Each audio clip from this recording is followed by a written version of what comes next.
अस्सलामुअलैकुम students, how are you all.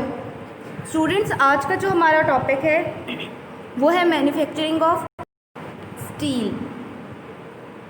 इस topic में हमने देखना है कि हम किन मेथड से स्टील को प्रिपेयर कर सकते हैं।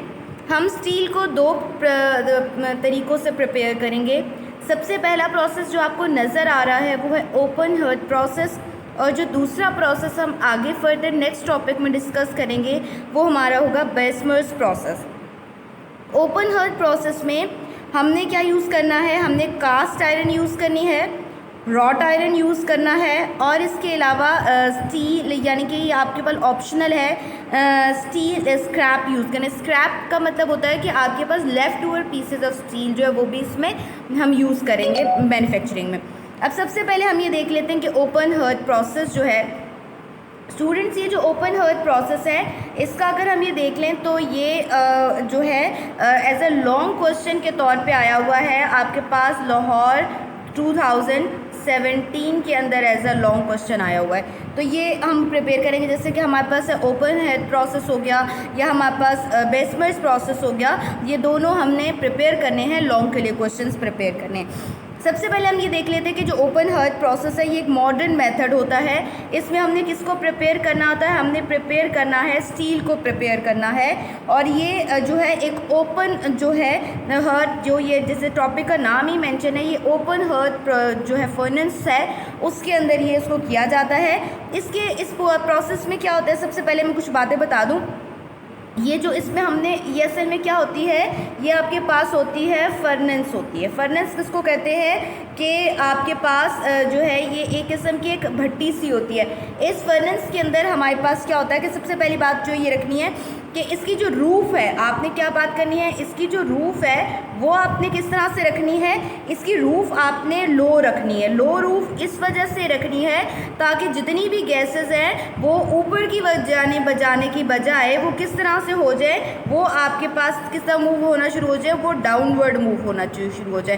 तो इसकी रूफ़ जो है आपने किस तरह से रखनी है, आपने लो रखनी है। इसके अलावा इसमें आपके पास जो जब आप हॉट गैसेस इंट्रोड्यूस करते हैं या फ्लेम इंट्रोड्यूस करवाते हैं, एक तो ये उसका लो रूफ़ का फ़ायदा ये होता है कि हम किसकी सारी बातें करें, लो रूफ़ की बात करें कि हमने इसको लो क्यों रखना है। हमने लो इस वजह से रखना है ताकि जो इसमें हॉट गैसेस, किसकी मैं बात कर रही हूँ, हॉट गैसेस की बात कर रही हूँ, हॉट गैसेस हो गया, या इसके अंदर आपके पास जो फ्लेम होगा उसको डाउनवर्ड करेंगे ताकि आपके पास जो भी चार्ज मटेरियल है वो अच्छे तरीके से मेल्ट हो जाए। अब ओपन हर्ट प्रोसेस जो है ये एक रीजनरेटिव मेथड होता है। अब आपको ये बात आ रही है कि रीजनरेटिव मेथड क्या होता है।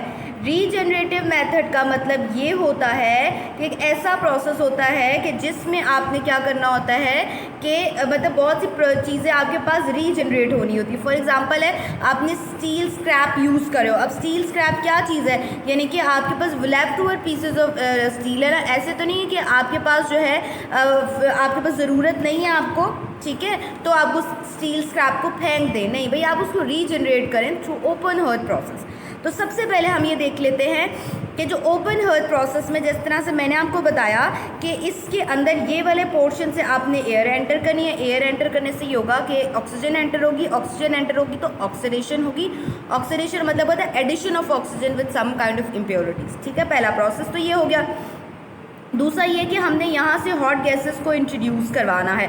हॉट गैसेस कब प्रोड्यूस होंगी, जब फ्लेम बर्न होगा, फ्लेम ज़्यादा तेज़ बर्न होगा फर्नेस में, तो हॉट गैसेस प्रोड्यूस होंगी। अब हॉट गैसेस में रूफ अगर मतलब ओपन होती तो सारी गैसेस इस तरह से बाहर चली जा रही थी, तो जो ये चार्ज पड़ा हुआ है वो तो आपके पास नहीं होना था सही तरीके से मेल्ट। तो अब आपके पास क्या है कि आपने इसकी जो रूफ़ है वो किस तरह से रखी है, इसकी जो रूफ़ है वो आपने रखी हुई है लो रूफ, इस तरह से डाउनवर्ड रखी है। यानी कि जो गैसेस ऊपर जाएंगी वो डायरेक्टली इस तरह से नीचे आकर इस चार्ज के ऊपर जब पड़ेंगी तो ये जो चार्ज आपके पास है वो क्या हो जाएगा, इसके अंदर मेल्ट होना शुरू हो जाएगा। अच्छा, अब आपके पास हम यहाँ पर बात तो ये कर लेते हैं कि हॉट गैसेस है वो चार्ज को मेल्ट कर लेते हैं। अब सवाल ये आता है कि जो आपके पास फर्नेस हम बना रहे हैं, इसमें मतलब ओपन हॉट प्रोसेस में जो मतलब होती तो इसकी फर्नेस की या इसकी दो काइंड होती है ओपन हॉट प्रोसेस में। तो इसमें सबसे पहले होता है कि फर्नेस, इसमें देखो जो फर्नेस आप बनाओगे ना उसमें आपने 2 टाइप की लाइनिंग देनी है, एक एसिडिक लाइनिंग देनी है, ठीक है, और दूसरी आपने कौन सी इसमें देनी है, आपने इसमें देनी है बेसिक लाइनिंग देनी। कौन कौन सी देनी है, एसिडिक लाइनिंग भी देनी है और बेसिक लाइनिंग देनी है। अब सबसे पहले हम ये देख लेते हैं कि रूफ में एसिडिक लाइनिंग का क्या मतलब होता है। रूफ में एसिडिक लाइनिंग का मतलब ये होता है कि furnace with acidic lining like silicon dioxide are use, यानी कि अगर आप जो भी चार्ज मटेरियल डालते हो आपको थोड़ी पता है कि उसमें किस किस की इम्प्योरिटी है। अब आपके पास हमें एक पता होता है कि हो सकता है इम्प्योरिटी मैंगनीज की भी हो सकती है, सिलिकॉन की भी इम्प्योरिटी हो सकती है, इसमें इसके अलावा फॉस्फोरस की भी हो सकती है, सल्फ़र की भी हो सकती है या कार्बन की भी हो सकती है।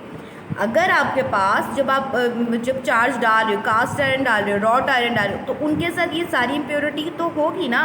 अब आपके पास ये दोनों लाइनिंग का फ़ायदा ये होता है कि फॉर एग्जांपल अगर आपके पास इस तरह से है कि अगर आपके पास फॉर एग्जांपल आपके पास इम्प्योरिटी आ रही कार्बन, मैंगनीज एंड सिलिकॉन की ये वाली आ रही है, तो इसका मतलब ये हुआ कि एसिडिक लाइनिंग में जो सिलिकॉन डाइऑक्साइड यूज़ किया हुआ है वो इसकी इम्प्योरिटी को रिमूव करेगा, ठीक है। फिर इसके बाद ये है कि अगर आपके पास इम्प्योरिटी लाइक फॉस्फोरस हो गया या सल्फ़र हो गया तो कैल्शियम ऑक्साइड और मैग्नीशियम ऑक्साइड की जो बेसिक लाइनिंग दी हुई होती है वो इनके साथ जो है वो रिएक्शन करती है। तो ये आपके पास क्या कहलाता है, ये जस्ट इसकी कंस्ट्रक्शन कहलाती है ओपन हर्थ प्रोसेस की, जिसमें अभी तक हमने ये बात की कि ओपन हर्थ प्रोसेस की 2 टाइप्स होती हैं, जिसमें एक एसिडिक लाइनिंग वाला होता है, एक हमारे पास बेसिक लाइनिंग वाला होता है। एसिडिक लाइनिंग में हम सल्फर सिलिकॉन डाइऑक्साइड यूज़ करते हैं और बेसिक लाइनिंग में हम कैल्शियम ऑक्साइड या मैग्नीशियम ऑक्साइड का इस्तेमाल करते हैं। जो एसिडिक लाइनिंग होगी वो कार्बन, मैंगनीज और सिलिकॉन की इम्प्योरिटी दूर करेगी और जो कैल्शियम ऑक्साइड और मैग्नीशियम ऑक्साइड या डोलोमाइट होते हैं ये असल में फॉस्फोरस और सल्फ़र जैसी इम्प्योरिटीज़ को रिमूव करने के लिए यूज़ किया जाता है।